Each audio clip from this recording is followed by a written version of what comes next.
Bismillahirrahmanirrahim. Assalamualaikum warahmatullahi wabarakatuh. Innal hamdalillah nahmaduhu wa nasta'inuhu wa nastaghfiruh wa na'udzu billahi min shururi anfusina wa min sayyiati a'malina. May yahdihillahu fala mudilla lahu wa may yudlil falan tajida lahu waliyyan mursyida. Asyhadu an la ilaha illallah wahdahu la syarika lah wa asyhadu anna Muhammadan abduhu wa rasuluhu alladzi la nabiyya wa la rasula ba'da. Allahumma salli wa sallim wa barik ala nabiyyina Muhammadin wa ala alihi wa sahbihi wa man tabi'ahum bi ihsanin ila yaumiddin. Qala Allah ta'ala fi kitabihil karim, a'udzu billahi minasyaitonir rajim. Ya ayyuhalladzina amanu taqullaha haqqa tuqatih wa la tamutunna illa wa antum muslimun. Ya ayyuhan nasu taqu rabbakum alladzi khalaqakum min nafsin wahidah wa khalaqa minha zawjaha wa batha minhuma rijalan katsiran wa nisaa'a wattaqullaha alladzi tasaaluna bihi wal arham innallaha kana 'alaikum raqiba. Ya ayyuhalladzina amanu taqullaha wa qulu qawlan sadida yuslih lakum a'malakum wa yaghfir lakum dhunubakum wa may yuti'illaha wa rasulahu faqad faza fawzan 'azima. Amma ba'd. Alhamdulillah, kita bersyukur kepada Allah yang senantiasa mencurahkan segala nikmat dan karunia-Nya kepada kita. Di kesempatan pagi hari ini kita masih diberikan umur yang panjang, kesehatan dan kemudahan untuk melaksanakan kewajiban kita, itu salat subuh berjamaah, dan dilanjutkan dengan kajian sirah nabawiyah. Salawat dan salam semoga tercurah limpahkan kepada uswah dan qudwah kita Nabi Muhammad sallallahu alaihi wasallam, kepada keluarga, sahabat dan pengikutnya yang senantiasa istiqamah berpegang teguh terhadap sunnah-sunnahnya. Alhamdulillah, di kesempatan pagi hari ini pembahasan sirah nabawiyah kita akan membahas terkait dengan hijrahnya para sahabat. Kalau sebelumnya kita sudah membahas tentang makna hijrah dan persiapan Madinah dalam menyambut kehadiran para sahabat dan Rasulullah sallallahu alaihi wasallam untuk hijrah ke sana. Maka hijrahnya kaum muslimin itu diawali dengan berangkatnya para sahabat. Nabi termasuk gelombang yang terakhir hijrah ke Madinah. Setelah para sahabat semuanya hijrah. Maka yang pertama hijrah ke kota Yasrib atau kota Madinah ini adalah para sahabat Nabi SAW. Dan sebelum kita membahas terkait dengan hijrahnya para sahabat, kita coba menelaah beberapa riwayat di dalam hadis Nabi SAW terkait dengan izin untuk berhijrah ke Madinah. Jadi hijrah ke Madinah ini tentu adalah atas perintah dan petunjuk dari Allah Subhanahu wa taala. Dalam sebuah hadis yang diriwayatkan dari Abi Musa, ani Nabi sallallahu alaihi wasallam qala, ra'aitu fil manami anni uhajiru min Makkah ila ardi biha nakhlun. Padahaba wa hali ila anna hal yamamah au hajar fa idha hiya al Madinah Yasrib. Saya bermimpi, kata Nabi SAW, bahwa saya berhijrah dari Mekah ke negeri yang terdapat pohon kurma. Lalu mereka berangkat bukan ke Yamamah atau Hajar. Ternyata itu adalah kota Yasrib, yang kemudian nanti disebut dengan kota Madinah. Dalam riwayat yang lain yang diriwayatkan dari Aisyah radhiyallahu an, ia berkata Rasulullah SAW bersabda, qad uritu dara hijratikum ra'aitu sabkhatan data nakhlin baina labatain. Kata Nabi SAW, sesungguhnya aku telah melihat tempat hijrah kalian. Aku melihatnya rindang, banyak pohon kurmanya di antara dua batu hitam. Ini salah satu ciri kota Madinah. Jadi Nabi SAW sebelum berhijrah itu bermimpi. Nah, mimpinya para nabi itu wahyu. Mimpinya para nabi ini wahyu, dan kita sudah bahas terkait dengan wahyu. Salah satunya adalah lewat mimpi. Termasuk Nabi Ibrahim perintah untuk menyembelih anaknya itu kan melalui mimpi. Ketika bilang sama anaknya Ismail, "Ya bunayya, ini arafil manam." Wahai anakku, sesungguhnya aku melihat dalam mimpiku. Nah, mimpi Nabi Ibrahim menyembelih anaknya itu lewat mimpi. Nah, maka mimpi para nabi itu adalah wahyu, perintah dan petunjuk dari Allah Subhanahu wa taala. Maka Nabi beberapa kali bermimpi berhijrah, berarti ini adalah perintah. Kemana Nabi berhijrah? Disebutkan dalam mimpinya itu, yaitu ke kota yang penuh dengan pohon kurma. Dan di antara dua batu hitam, baina labatain, yaitu dua batu hitam. Karena ada salah satu gunung batu hitam yang dulu dikenal di Madinah itu. Maka inilah salah satu lokasi tempat hijrahnya Nabi SAW, yaitu kota Yasrib yang dikenal dengan kota Madinah. Kemudian dalam Tarikh At-Tabari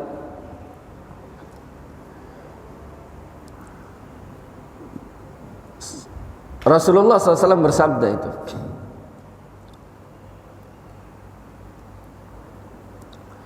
"Inna Allah azza wa jalla qad ja'ala lakum ikhwanan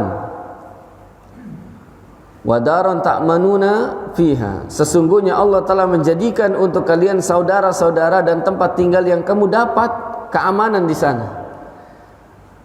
Jadi tempat keamanan dan saudara-saudara muslim, itulah kota Madinah. Dan para jamaah dirahmati Allah, perlu diketahui jarak antara Mekah dengan Madinah itu ratusan kilo.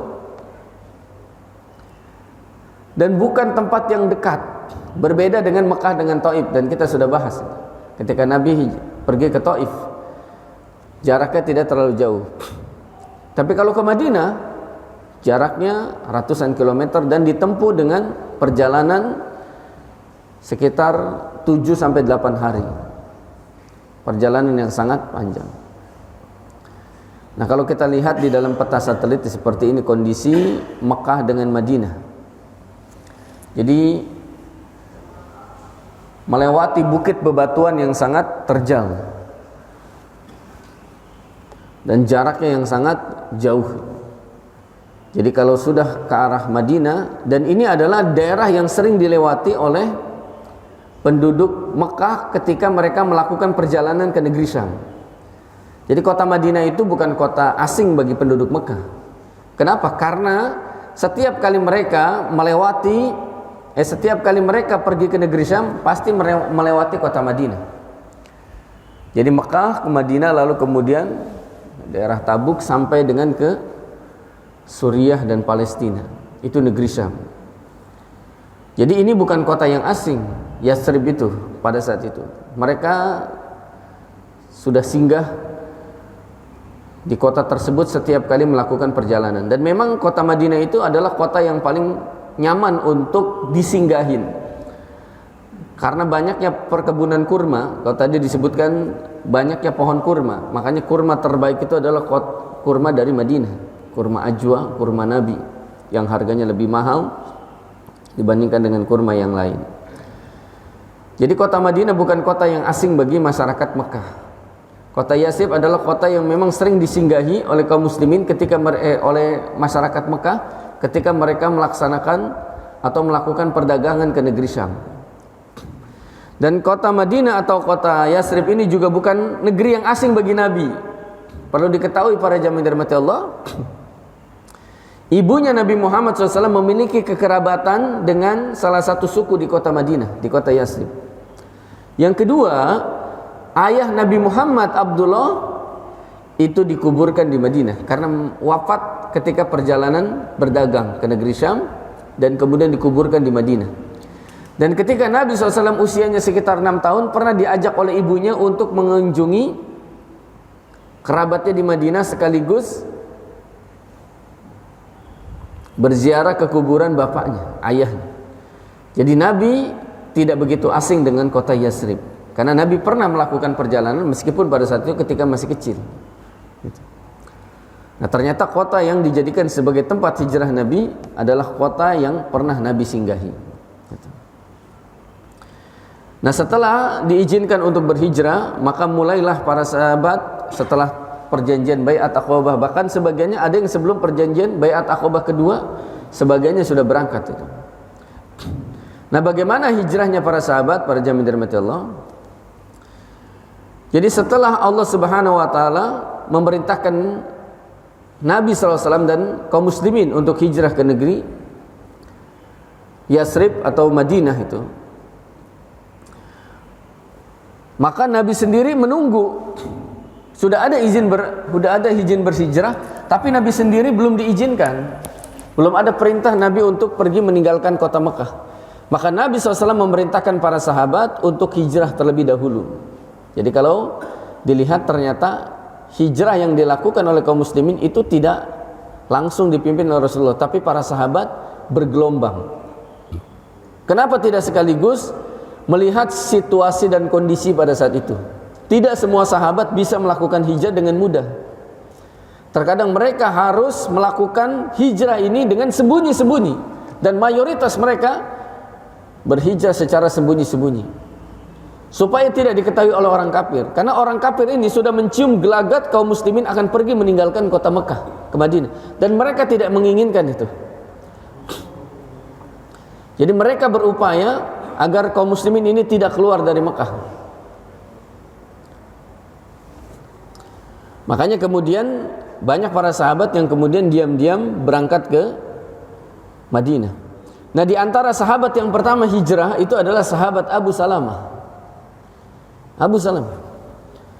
Dan luar biasa para jamaah dirahmati Allah, hijrahnya Abu Salamah ini itu penuh dengan rintangan. Kalau dalam Sirah Nabawiyah, dalam Rahiqul Maktum, Syekh Sofiyur Rahman Al-Mubarakpuri menjelaskan dan menceritakan bagaimana Abu Salamah dengan keluarganya itu pengen hijrah. Bayangkan, pengen hijrah sama istri sama anaknya itu. Udah pengen siap-siap. Ternyata keluarga istrinya Abu Salamah, Ummu Salamah ini dengar bahwa Abu Salamah ingin berangkat pergi ke Madinah membawa istrinya Ummu Salamah dan anaknya. Keluarganya pun datang tuh, keluarga dari pihak istrinya, keluarga dari Ummu Salamah, yang kemudian mencegah Abu Salamah. Wahai Abu Salamah, jangan engkau bawa salah satu anggota keluarga kami meninggalkan kota Mekah. Jadi tertahanlah kemudian itu, tertahan. Tapi Abu Salamah ini sudah bertekad untuk berhijrah karena ini adalah perintah Allah. Sampai akhirnya kemudian ia pun tinggalkan. Ya udah, kalau saya tidak bisa istri saya tidak bisa, maka saya berangkat sendiri. Akhirnya berangkatlah Abu Salamah meninggalkan istrinya. Tahu ini keluarganya Abu Salamah tahu bahwa Abu Salamah dipisahkan dengan istrinya. Wah, keluarganya itu marah. Keluarganya Abu Salamah, meskipun sama-sama kafir, tapi ikatan kesukuan itu sangat kuat. Keluarganya Abu Salamah ini marah. Akhirnya apa? Karena kalian ini keluarga Ummu Salamah telah membawa salah satu anggota keluarga kami, memisahkan di antara keluarga kami, maka kami akan mengambil anaknya. Jadi bayangkan para jamaah dirahmati Allah, Abu Salamah hijrah, istrinya dibawa oleh keluarga Ummu Salamah, anaknya dibawa tuh, sampai terjadi perebutan anaknya itu antara keluarga Ummu Salamah dengan keluarga Abu Salamah. Anak akhirnya dibawa oleh keluarga Abu Salamah. Bayangkan, keluarganya terpisah. Abu Salamah pergi ke Yasrib, istrinya ditawan oleh keluarganya Ummu Salamah, anaknya dibawa oleh keluarga Abu Salamah. Terpisah antara tiga orang ini. Para jamaah, itulah bagaimana kisah hijrahnya para sahabat. Akhirnya Ummu Salamah itu kerjaannya tiap hari menangis, ditinggalkan oleh suaminya. Sampai disebutkan dalam Rahiqul Maktum, Ummu Salamah itu kerjanya tiap hari hanya menjemur dirinya di atas di bawah terik matahari, bahkan sambil menabur-naburkan pasir. Sampai kemudian salah satu anggota keluarganya itu bilang, tidakkah kalian kasihan kepada seorang wanita ini yang hampir setiap hari dia menyiksa dirinya, menjemur dirinya? Tidakkah engkau izinkan dia untuk pergi menemui suaminya daripada dia menjadi gila? Akhirnya kemudian sepakatlah keluarganya itu, Keluarganya sepakat, ya udah. Daripada nanti jadi gila, akhirnya Ummu Salamah pun diizinkan. Akhirnya Ummu Salamah pun pergi keluarga suaminya menjemput anaknya. Dan bayangkan para sahabat para jamaah sekalian dari Allah, pada saat itu Ummu Salamah dengan anaknya berangkat berdua naik unta, nggak ada yang nganterin. Berangkat dalam posisi kondisi nggak aman dan bisa saja di tengah perjalanan dibegal atau dibunuh. Tapi qadarullah di tengah perjalanan sampai di Tan'im. Tan'im ini adalah tempat di mana banyak orang mengambil mikot. Mikot terdekat dari Mekah itu Tan'im. Orang banyak mengambil mikot itu di Tan'im yang sekarang menjadi Masjid Aisyah. Disitulah kemudian di daerah Tan'im kemudian bertemulah dengan seorang bernama Utsman bin Tolhah. Utsman bin Tolhah kenal dengan Ummu Salamah. Kata Utsman, hendak mau kemana engkau? Aku hendak menyusul suamiku yang telah pergi ke negeri Yathrib. Utsman bin Tolhah tidak tega membiarkan seorang wanita dengan anaknya berangkat sendirian. Akhirnya Utsman bin Tolhah pun kemudian mengiringi Ummu Salamah, diantarkan. Bayangkan dia baru datang itu dari bepergian, lihat ada orang ingin berangkat, lalu kemudian diantarkan oleh Utsman bin Tolhah. Diantarkan. Sampai kemudian di perkampungan di Kuba, akhirnya Utsman bin Tolhah bilang kepada Ummu Salamah, di kampung itulah suamimu tinggal. Berangkatlah engkau ke sana, temuilah dia. Akhirnya kemudian Utsman bin Tolhah balik lagi ke Mekah. Yaitu para jamaah dari Allah, bagaimana Abu Salamah berangkat hijrah harus terpisah dengan anak dan istrinya. Itu luar biasa. Ada lagi para jamaah dari Allah, seorang sahabat namanya Suhaib bin Sinan Ar-Rumi. Kenapa disebut Ar-Rumi belakangnya? Karena dia berkebangsaan Romawi. Jadi dinisbatkan Ar-Rumi, Ar-Rum. Dinisbatkan sebagai. Jadi Suhaib ini bukan asli orang Mekah, dia pendatang. Dia aslinya orang Romawi. Sampai kemudian dia pergi ke Mekah dan kemudian menjadi pedagang, sampai kemudian menjadi orang yang memiliki harta. Dan dia masuk Islam. Ketika ada perintah untuk berhijrah, Suhaib bin Ar-Rumi ini berangkat bawa hartanya kan. Di tengah perjalanan orang kafir tahu Suhaib bin Sinan Ar-Rumi berangkat keluar Mekah, dikejarlah sama orang-orang kafir. Dikejar para jamaah. Di tengah jalan dicegat. Apa kata orang-orang kafir itu? Suhaib, enak saja engkau pergi meninggalkan Mekah. Engkau datang ke Mekah pada saat itu tidak memiliki harta. Sekarang ketika engkau memiliki harta, engkau tinggalkan kota Mekah. Enak saja engkau seperti itu. Akhirnya Suhaib bin Sinan Ar-Rumi bilang, kalau begitu saya akan serahkan seluruh harta saya yang saya tinggalkan itu, termasuk budak saya yang ada di Mekah itu. Silakan kau ambil, tapi izinkan saya untuk pergi meninggalkan kota Mekah ini ke kota Yathrib. Oh, kalau begitu boleh. Bayangkan para jamaah Allah, harta peninggalannya, harta kekayaannya yang dia tidak bisa bawa, yang disimpan oleh para budaknya itu diberikan kepada orang kafir. Supaya apa? Supaya dia bisa hijrah. Bayangkan para jamaah Allah, nggak ada penyesalan sedikit pun dari harta yang dia tinggalkan, yang dia berikan. Yang penting dia menjalankan perintah Allah, hijrah ke kota Madinah.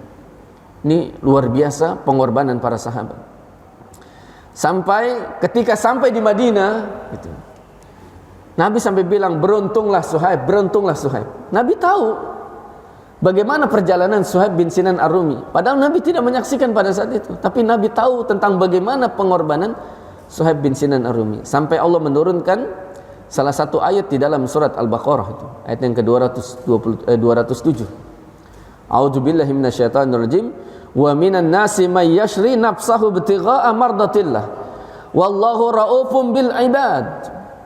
Dan di antara manusia ada orang yang mengorbankan dirinya karena mencari keridhaan Allah, dan Allah Maha Penyantun kepada hamba-hambanya. Jadi ada orang-orang yang mengorbankan diri dan hartanya itu, dia tinggalkan harta kekayaannya itu hanya untuk bisa meninggalkan Mekah untuk hijrah ke kota Madinah, menjalankan perintah Allah Subhanahu wa taala.